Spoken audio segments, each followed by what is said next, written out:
다윗은 하나님 앞에 성전 명령을 다윗은 하나님께 성전을 만들고 싶었지만 하나님께서 명령하셨습니다. 성전을 그 아들 때에서 건축하라 이렇게 얘기를 했습니다. 그래서 오늘 말씀의 시작점이 이제 그 성전의 그 건축을 하기 위해 솔로몬을 부르는 장면이 나옵니다. 그래서 다윗이 하나님 앞에 받은 다음에 이제 솔로몬을 부르는 거예요. 그리고 내가 이제 이렇게 성전을 건축한다. 왜? 하나님께서 하나님께 건축하고 싶었는데 지금 상황을 보니까 하나님께서 하지 말라고 하셨다. 왜? 내 피가 너무 많이 묻었기 때문에, 내가 흘린 피가 많기 때문에. 그래서 너를 통해 이 성전을 건축하겠다라고 말씀하시는 장면이 이 앞에 있는 말씀입니다. 그래서 다윗이 솔로몬을 불러요. 그리고 성전 건축을 네가 이제 이룰 것이다라고 이야기를 하는 겁니다. 저는 이 말씀을 보면서 솔로몬의 입장에서는 얼마나 부담스러운 일일까, 감사도 되고 은혜로운 일이지만 한편으로는 많은 부담감을 가질 수도 있는 일이라고 생각합니다. 왜냐하면 이 성전 건축이라는 것이 보통 쉬운 게 아니거든요. 그냥 만들어서 뚝딱 해서 되어지는 게 아니라 그걸 위해서 굉장히 많은 것들을 해야 됩니다. 그리고 정확하게 해야 되죠. 조금이라도 어긋나면 하나님 앞에 벌을 받을 수 있는 일이기 때문에 정확하게 해야 됩니다. 저는 그래서 이 솔로몬의 입장 속에서 얼마나 많은 걱정도 있었을 것이고 얼마나 많은 부담감도 있을까요? 마찬가지죠. 우리도 오늘 사랑하는 성도님들과 저의 삶 속에서도 많은 부담감도 있을 것이고 많은 걱정도 있을 것이고 심지어 요즘 백신을 맞으시는 분도 있고 백신을 안 맞으신 분도 계실 거고 이제 차례가 와서 신청하신 분도 있는데 뉴스를 보면 얼마나 부담스럽습니까? AZ 백신이 어떠냐, H 백신이 어떠냐 하면서 또 얘기 나오고 또 여러 가지 사건, 사고들이 계속 이렇게 나오니까 얼마나 많은 부담감이 있으니까 그렇다고 또 안 맞을 수도 없고 또 맞기에는 또 부담스럽고 이런 거부터 시작해서 우리에게는 얼마나 많은 부담감이 있을까요? 이 솔로몬도 이 부담감이 있는 것처럼 걱정이 있는 것처럼 우리 성도님들도 얼마나 많은 그런 상황 속에서 또 기도하러 오셨을까요? 어떤 부담감들이 있었을까? 12절에 보니까요 이렇게 써져 있습니다. 여호와께서 내게 지혜와 총명을 주사 내게 이스라엘을 다스리게 하시고 이제 다윗이 얘기를 하는 거예요. 솔로몬에게 말씀하는 겁니다. 역대상의 이 역대서의 기록은 역대서가 이제 말씀을 전 것은 유다 왕국을 중심으로 하나님의 일들을 하나하나 기록을 한 거잖아요. 그렇기 때문에 서로 질문하고 이런 것보다는 그냥 하나님이 하나님께서 말씀하셨던 것들만 중심으로 기록을 했습니다. 이 안에 어떤 이야기가 서로 간에 오간지 몰라요. 근데 우리가 답을 보면 생각할 수가 있죠. 지혜와 총명을 주사 내게 이스라엘을 다스리게 하시고 이 말은 뭘까요?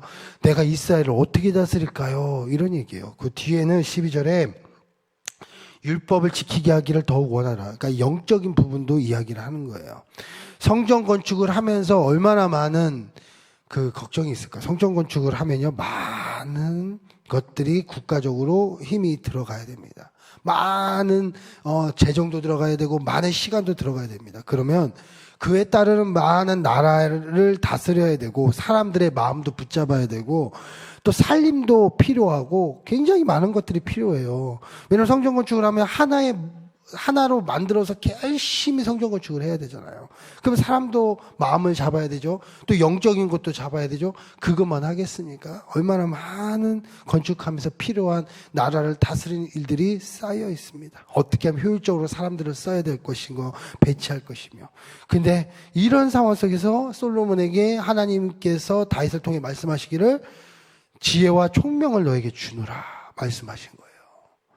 그래서 지혜와 총명을 주셔서 너에게 그것을 다스릴 수 있는 능력과 영적의 분별을 할 수 있도록 도와주겠다라고 하나님께서 하신다라고 말씀하신 약속이 바로 12절의 말씀입니다. 우리에게 지혜와 총명을 주신다는 것이죠.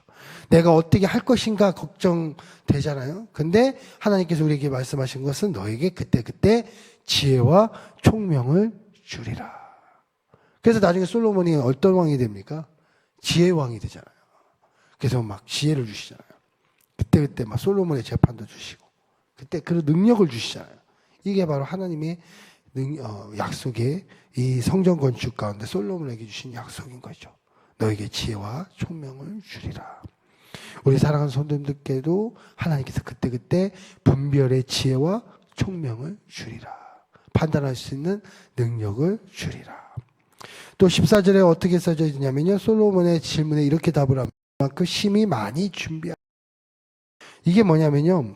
재정을 위해서 얼과 또 철과 목재와 석재가 필요하겠습니까? 돌이 있어야 되죠. 그 위에 목재를 세워야 되죠.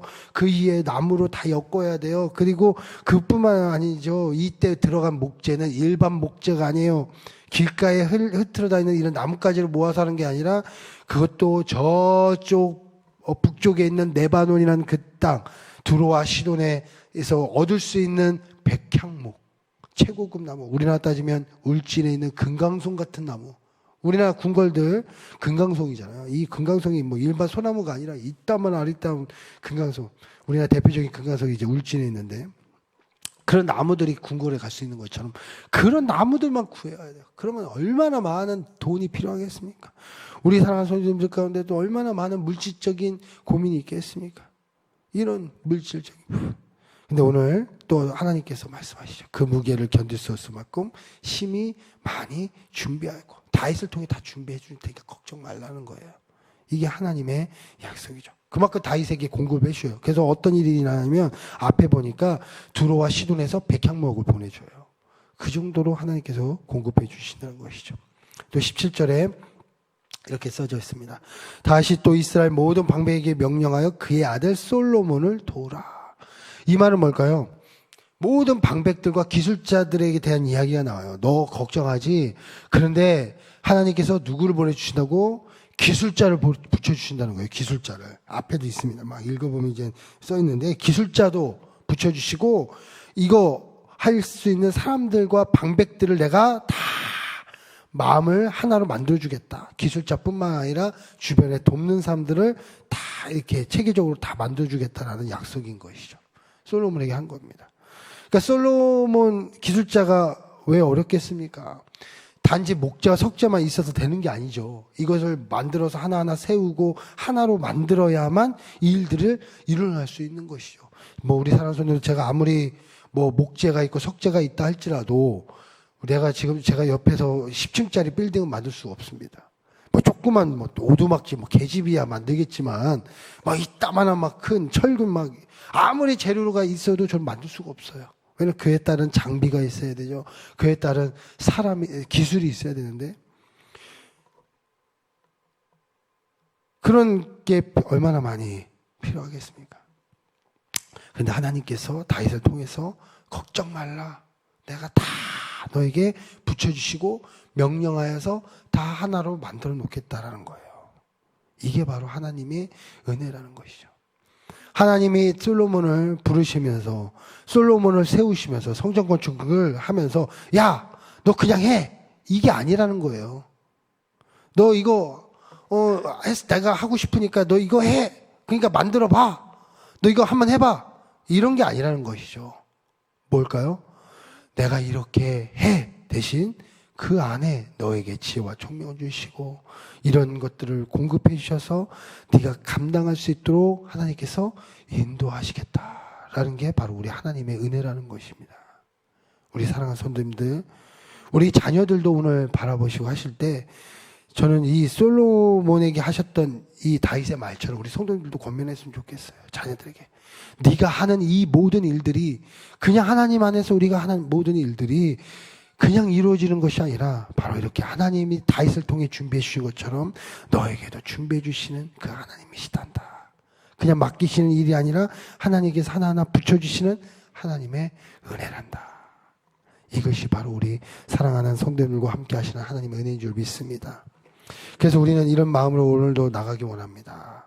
우리 자녀들에게 이렇게 얘기했으면 좋겠어요. 우리 또 주변에 혹시 이런 문제로 고민하는 성도님들에게 이렇게 얘기했으면 좋겠어요. 16절에 너는 일어나 일하라. 여호와께서 너와 함께 계실지로다. 함께 일어나. 누가? 우리 하나님께서 우리 성도님들과 함께 계시리로다. 우리 사랑하는 자녀들과 함께 계시 13절에 이스라엘에게 명령하신 모든 규례와 법들을 삼가 행하면 한 다음에 어떻게 하신다고? 하고 담대하여 두려워하지 말고 놀라지 말라.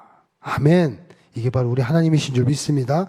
그래서 마지막으로 19절에 이제 너희는 마음과 뜻을 바쳐서 너희 하나님 여호와를 구하라. 하나님 앞에 구하라. 이게 우리에게 향한 하나님의 약속이요 하나님의 은혜인 줄 믿습니다. 그래서 오늘 우리 손을 이 말씀 붙잡으시고요. 오늘 기도 속에서 나가셨으면 좋겠고요. 우리 사랑하는 자녀들에게 나갔으면 좋겠고요. 우리 사랑하는 가족들에게 또 주변에게 그래 이런 하나님이 아니시냐라고 하며 권면하며 우리가 선포하는 우리 모든 선생 되시길 축복드리겠습니다.